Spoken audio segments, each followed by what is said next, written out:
enquanto o pau tava quebrando, eu olhava pro lado e falava, cara, pô, legal aqui, mas eu não quero ficar aqui para sempre. Né? Eu não quero ficar aqui para sempre.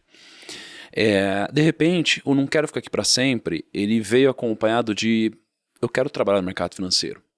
De repente, o eu quero trabalhar no mercado financeiro veio acompanhado de uma apostila que eu imprimi na internet e comecei a estudar para o CPA 20. De repente, essa apostila, ela se transformou em estudo. De repente, esse estudo se transformou numa prova que eu passei. De repente, isso aqui se transformou numa empresa que eu ingressei. Depois, de repente, eu saí do Outback.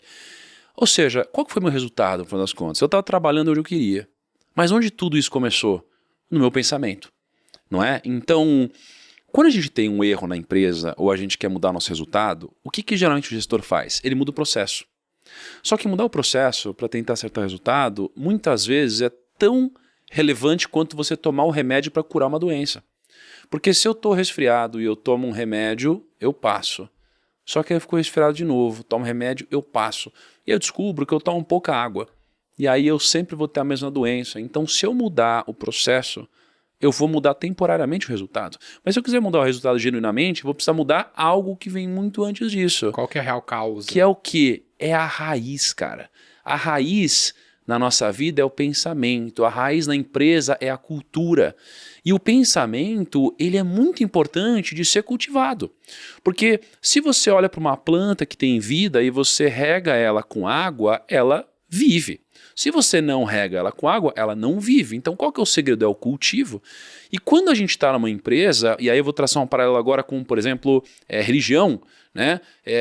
Ir na igreja. Por que é tão importante? Porque ao estar lá, você ouve. Ao você ouvir, você fala. Ao você falar, você se ouve. Então, você vai fortalecendo o seu pensamento.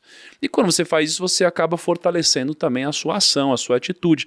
Então, esse tipo de ação dentro da empresa é muito relevante. Isso é algo que eu acho que a gente pode aprimorar muito aqui no Grupo Primo. Mas a importância da cultura é porque ela traz mais resultado. Sem dúvida. De fato, né, cara? Então, assim, realmente, cultura e tecnologia são duas coisas muito importantes. E tem um lance que acho que vai de encontro ao tema que a gente puxou aqui do próprio episódio, que é o que tem nessas empresas que crescem mais do que das empresas que não crescem tanto.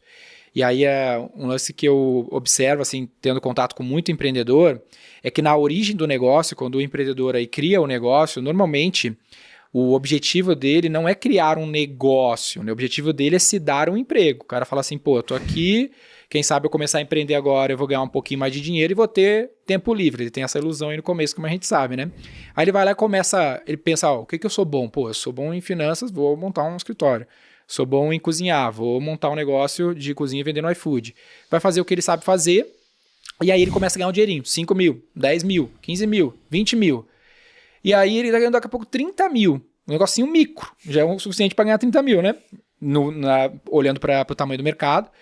E aí ele se depara com a seguinte dúvida. Pô, eu posso seguir crescendo esse negócio, tomando mais risco, mais funcionário, papapá, que é uma puta dor de cabeça e meu lifestyle nem vai mudar tanto. Ou eu posso ficar aqui sem tomar mais risco e viver esse lifestyle business, né? Que é o negócio que me dá o meu emprego, meu lifestyle business. E não o caminho do hardcore business, que eu vou fazer um negócio de verdade, para ser grande e tudo mais. E aí, na minha visão, e os dados dizem isso, né? 96% das empresas faturam menos de R$1 milhão por ano, o cara opta normalmente pelo lifestyle business, não toma o risco, porque ele pensa que o risco é menor. Aí, na minha visão pessoal, fiz isso na minha jornada, me deparei com essa mesmo cenário, eu acho que o risco é maior ficar no lifestyle business, porque o mercado é sempre caótico. É sempre treta, velho. O mercado tá sempre mudando, vai vir um Covid, vai vir uma recessão, vai vir um governo maluco, sempre. E se tu te mantém pequeno, tu te mantém frágil. É como se fosse um oceano com uma tempestade constante, onde tem grandes transatlânticos e umas canoas. Canoa vira fácil, transatlântico fica forte. Na pandemia mesmo, eu perdi 20% da receita em março. Bateu o Covid no Brasil, 20% dos clientes cancelaram, nunca tinha acontecido. No outro mês, eu cresci 30% em relação ao mês anterior. Por quê? Porque eu sabia as minhas alavancas de crescimento e tripliquei meu investimento em mídia para adquirir os clientes que eu tinha perdido e seguir assim. E a gente dobrou de tamanho em 2020 e seguiu fazendo assim nos outros anos. Mas se eu tivesse optado por ficar no lifestyle business, não teria o dinheiro, eu não saberia as alavancas e talvez não estaria aqui falando com vocês hoje. Então, esse é um ponto que eu vejo que começa na cultura. Porque growth, que é um assunto que eu sempre trago aqui, mal ou bem, esse crescimento, essa pauta, ele não é uma área, não é um setor da empresa, ele é a cultura, só que parte dos fundadores, dessa decisão que o cara tem que tomar em algum momento da vida dele. Que talvez foi o que tu estava vivendo lá. Você estava vivendo um lifestyle business, estava benzão, demais, 5 pessoas, ganhando dezenas de milhões. Aí vocês tomaram a decisão que vocês pensam todo dia se foi certo ou errado. E cara, vamos fazer um hardcore business. Aí eu não sei se tu tá convicto ainda se foi uma boa decisão. Hoje claro que foi. A minha área é 4 vezes maior do que era o primo rico. Que loucura, né, cara? Agora eu vou fazer uma pergunta difícil pra vocês, tá? Quero que vocês... Só agora? As outras foram tranquilas. Aí foi pra segunda pergunta, né? Aquela era a primeira. Não, cara, a gente tem 13 perguntas. A gente fez uma até agora. Passou da introdução. Não, mas é porque essa pergunta, assim, qualquer pergunta a gente pode responder sempre sob a ótica do senso comum e do viés de politicagem. Ou a gente pode misturar isso... E falar a verdade. Com a verdade, né?